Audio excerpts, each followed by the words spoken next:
Intellectual knowledge only counts on written exams. You gotta live it and experience it to know it.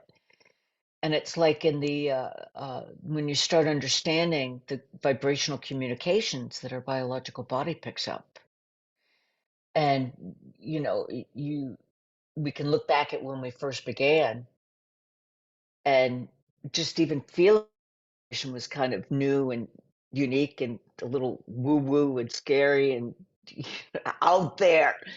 And then when you start tuning into it,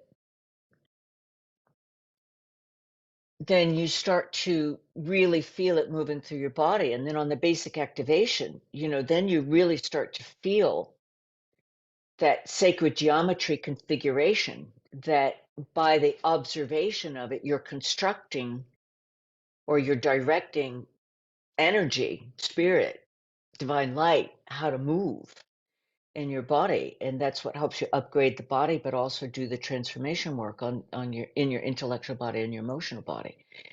And then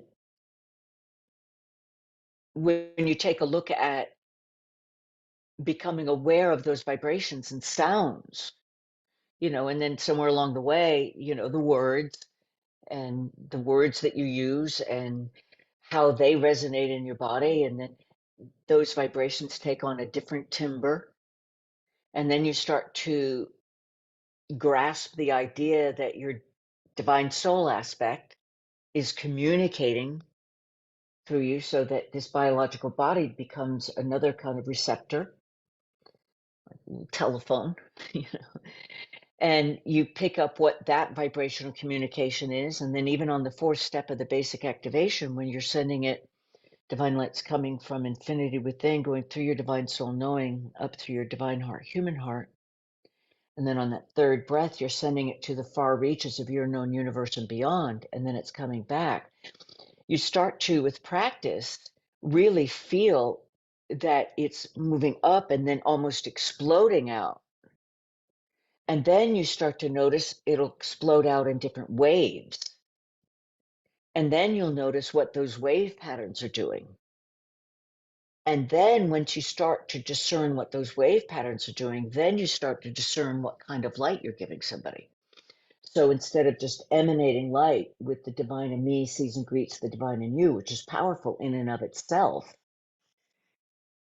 when you're tuned into all those vibrations of in your body,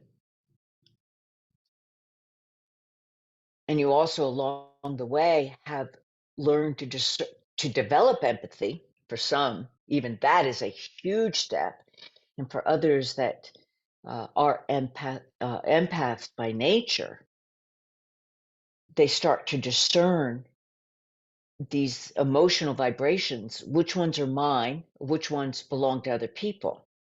And when you understand what belongs to other people, then understanding all of these flows of light, you can understand what that flow is for the other person, and you can send light to sustain that divine soul to send up to the human aspect, so that those old emotional traumas or the belief systems or that are connected to the emotions that aren't really for that person's highest good to hold on to, you're sending light for that transformation work to happen, always for that person's choice. But whether two or more are gathered, you get two vibrations, then the resonance gets multiplied. So you're assisting that other divine soul in their path of evolution.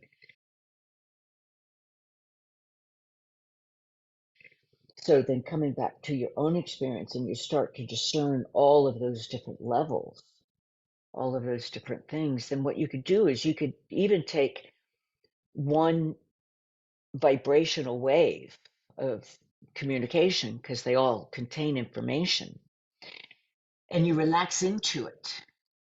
And it's kind of like the zoom. It's like you zoom in between those sounds so that what was once very, very subtle becomes expanded in such a way. It's like a lens on a camera on your phone. You zoom in, and then once you expand it, then it becomes very clear. You start to feel even more information, and you're taking in the information. And this is all through understanding how the vibrations are moving through your body. And then you start adding on conscious singing, chanting sound, and using your voice. That adds on this whole other dimension to it, and the beauty of all of this is that it's so much richer than just living this human experience in your intellect.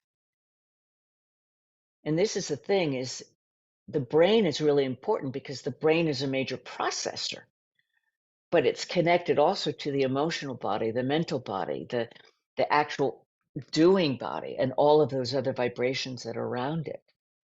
And the further along you get, the more you understand that there's this beautiful dance that's going on in all the different aspects of you.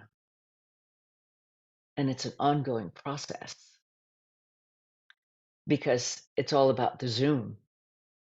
You can zoom way out into the cosmos and be looking in and look at the whole big picture, or you can zoom in on the smaller picture. And there's information in all of that. And if you really, really are interested in doing good light work and really having a full and rich human experience, then you learn to be fearless in where you zoom. And it's the same thing with, and we'll go back to, just the basics of, uh, you know, the emotional body and old emotional thoughts and feelings that people have had that create the tapestry of what your worldview is, and that's creates your reality. And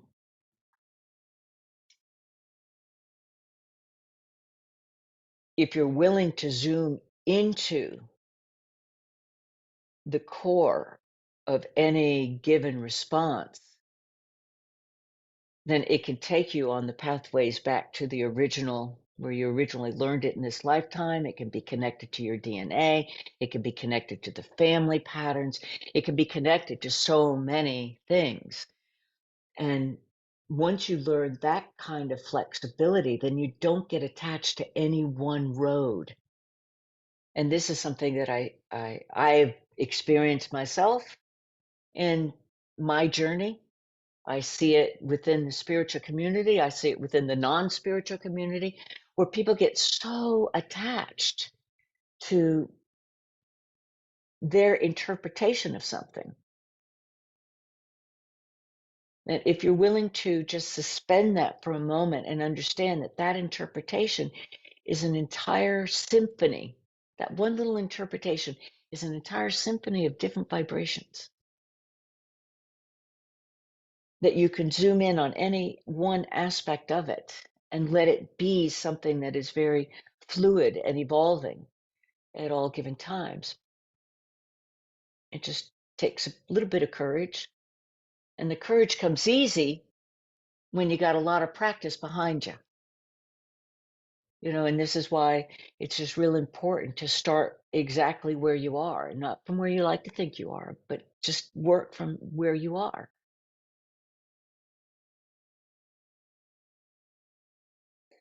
And the other thing, that when you look at this entire tapestry of, vibrational movements that make up this life, and if somebody were to listen to me and they don't understand that everything is vibrational, this would seem like a what? So, you know, but I'm looking at this through the lens in terms of everything being vibrational. Um, if something is not flowing the way you'd like to think it can be, there's a couple of different things that might be in play. Now, there's a prevailing thought among the spiritual community that if it's not unfolding easily, then it's not supposed to be. And that is totally downplaying the opportunity that so-called obstacles bring to you. They bring the heat, they bring the friction. Use the metaphor of the friction in the sand in the oyster, it brings you the pearl. So with that friction, it gives you the chance to do those stop, look, let love moments, to stop, you look at it. What do I want? What's the best way? Feel into it even deeper, so that you can get a more natural expression of who you are as a divine soul having a human experience. So then you can also decide, is this really what I want? Is there something else that I want more? Yes, this is what I want. Okay, let me use the light work. Let me find the opening. Or do I go around it, or over it, or under? There's no right or wrong way to do it, but all of this is information. All of this is information. And that's all everything is information that's being put together to create things. And so as you take that information, you decide, what do I want to do with it? And you go back to paying attention to the vibrations that are in your body. When you say, what do I want to do with this? Give yourself the opportunity to sit with that, just to sit. Allow yourself to become aware of the answer to that question. What do I want to do with this, if anything? And you let light flow through it, but you do it consciously, saying, I ask for transformation into illumination. Now, what happens is that you might have a tremendous sense of hidden sadness come up, and it might not even necessarily be an old sadness. It could be just the sadness of letting go, and that you're interpreting it as sadness, but it's just that vibration of letting go. But if you interpret it as sadness, then allow yourself to feel the sadness as it moves through you. Allow yourself that small mourning process of letting go of the old. What do I want to do with this? And it'll seem like you're not making movement, but it's like the little whirlpool. And if you've ever seen a leaf on top of a, little eddy within a flowing brook or a river, it'll do this, and it looks like it's just stuck there. But if you watch it long enough, I'll do it this way, it will cycle itself out and hit the river. And so sometimes that's what you need to do with yourself. So you just breathe through it. Just breathe through it. Breathe light through it. You go about your daily business. You still need to brush your teeth. You still need to take a shower. Still need to cook. You still need to show up. You still need to do that. But you do it where you are, breathing through it. And then in your quiet moments, as you're breathing through it, you'll start to feel that movement.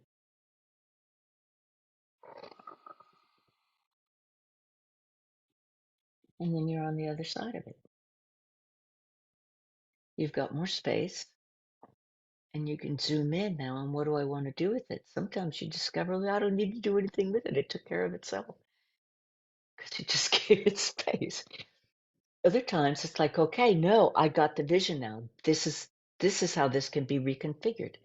And then you go about endeavoring to reconfigure it, knowing that, things rarely go exactly as you plan. That's good too, because it's all elastic.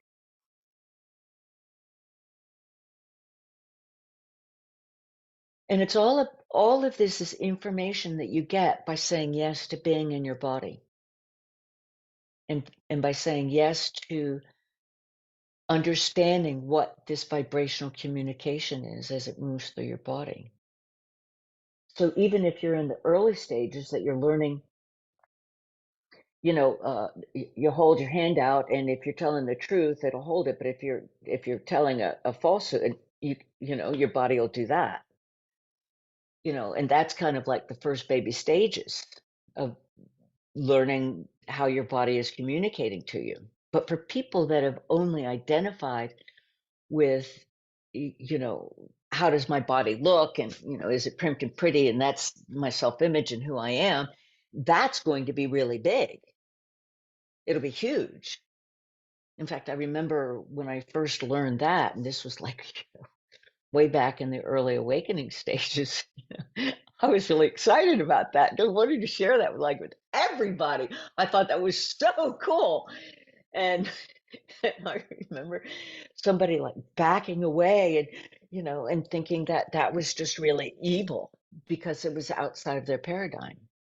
And so, this is going to circle back to be where you are and not from where you'd like to think you are. And when you're speaking with others, allow them to be where they are, even if it is very different from where they like to think they are. Just allow people to be where they are and allow yourself to be where you are. And when you're open to each other, then you can organically dance vibrationally or communication wise in different ways. And this is how you find new solutions to old problems. And I love that. I don't even know who said it, so I'll say anonymous, and I apologize for whoever first said it. But the thought of if you want a solution to the problem, it doesn't come from the existing thought processes. And so this is the same thing that we were talking about feeling all those things in your body, but in a very concrete, mundane way. When you've got a specific problem and you've got different people looking at it, you just, okay, that's it.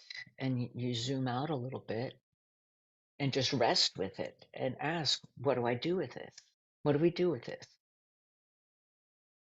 What are the different options? Because that's the same dynamic on a very concrete, you know, mundiale, mundane, I think is the word I'm looking for. Mundane, concrete, everyday, you know, way. It's the same principle. But so for light workers, I would really say make friends with your body, make friends with yourself being in your body, and allow yourself to let that be an ongoing discovery process, because there's a wealth of information. And the other thing is, if somebody happens to be of the school of thought where they haven't made peace 100% with being incarnated and they're flirting with the idea of, oh, good green genies, I want off this planet. Or you just go through the motions of everyday life. Allow yourself to sit with that. Allow yourself to sit with that, because there'll be a real core sadness that is in your body. And just allow yourself to sit with that and allow that to slowly, and again, it's that little eddy, allow yourself to feel it. Allow yourself to feel it, and then it will come out.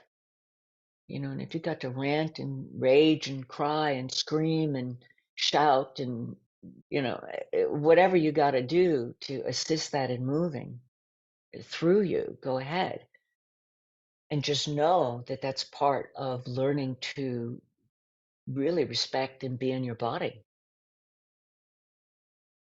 Because let's face it, if you do start to have memories from before you were born, or you do have a sense of your belonging in a greater universe, a greater cosmos, this biological container is very small, but there's a tremendous amount of space in it once you start to make friends. Thank you so much for listening, and thank you so much for being interested in learning on how to live your light more fully and freely with emotional freedoms that you haven't even yet begun to dream of. And that gives you the courage and clarity to live your divine soul purpose. Now, just so that I play well with the algorithms here on YouTube, be sure to like the video.